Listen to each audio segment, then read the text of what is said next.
राम राम राम राम राम राम राम राम राम नारायण नारायण।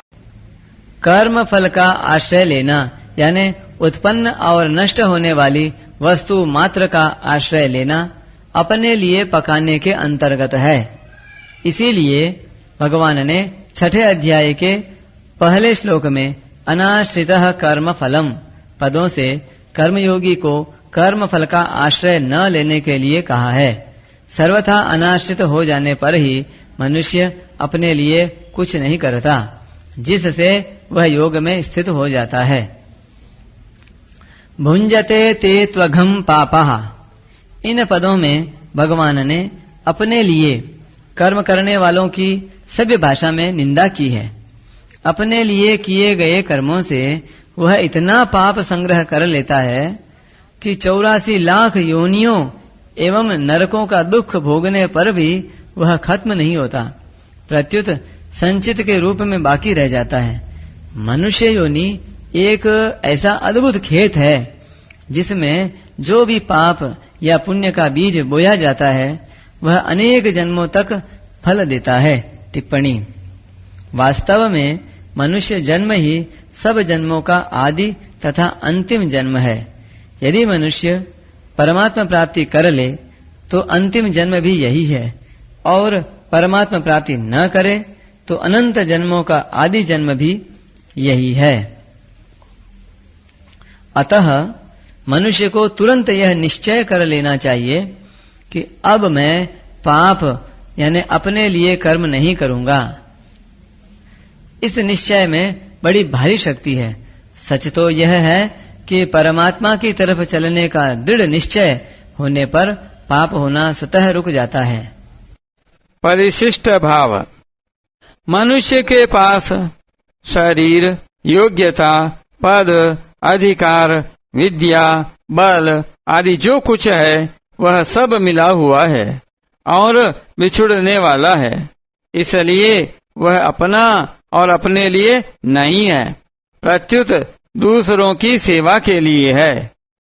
इस बात में हमारी भारतीय संस्कृति का पूरा सिद्धांत आ जाता है।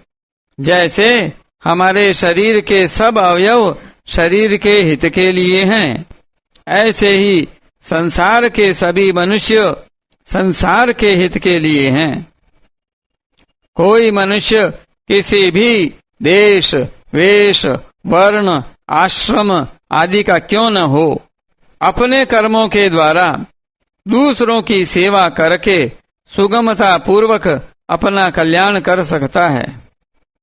हमारे में जो कुछ भी विशेषता है वह दूसरों के लिए है, अपने लिए नहीं। अगर सभी मनुष्य ऐसा करने लगें तो कोई भी बद्ध नहीं रहेगा, सब जीवन मुक्त हो जाएंगे। मिली हुई वस्तु को दूसरों की सेवा में लगा दिया तो अपने घर का क्या खर्च हुआ, मुफ्त में कल्याण होगा। इसके सिवाय मुक्ति के लिए और कुछ करने की जरूरत ही नहीं है। जितना हमारे पास है उसी को सेवा में लगाने की जिम्मेवारी है, उससे अधिक की जिम्मेवारी है ही नहीं, उससे अधिक मनुष्य कर सकता भी नहीं। अपने पास जितनी वस्तु, योग्यता और सामर्थ्य है उतनी पूरी सेवा में खर्च करेंगे तो कल्याण भी पूरा ही होगा। वास्तव में शरीर से संसार का ही काम होता है, अपना काम होता ही नहीं, क्योंकि शरीर हमारे लिए है ही नहीं। कुछ न कुछ काम करने के लिए ही शरीर की जरूरत होती है। अगर कुछ भी न करें तो शरीर की क्या जरूरत। इसलिए शरीर के द्वारा अपने लिए कुछ करना ही दोष है। मिली हुई वस्तु के द्वारा हम अपने लिए कुछ नहीं कर सकते, प्रत्युत उसके द्वारा संसार की सेवा कर सकते हैं। शरीर संसार का अंश है, अतः इससे जो कुछ होगा संसार के लिए ही होगा। संसार से आगे शरीर, इंद्रियां, मन, बुद्धि जा सकते ही नहीं। इनको संसार से अलग कर सकते ही नहीं। इसलिए अपने सुख के लिए कर्म करना मनुष्यपना नहीं है, प्रत्युत राक्षसपना है, असुरपना है।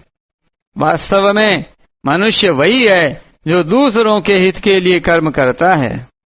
अपने सुख के लिए कर्म करने वाले पाप का ही भक्षण करते हैं, अर्थात सदा दुखी ही रहते हैं। और दूसरे के हित के लिए कर्म करने वाले संपूर्ण पापों से मुक्त हो जाते हैं, अर्थात सदा के लिए सुखी हो जाते हैं। यज्ञ शिष्टामृत भुजो यान्ति ब्रह्म सनातनम।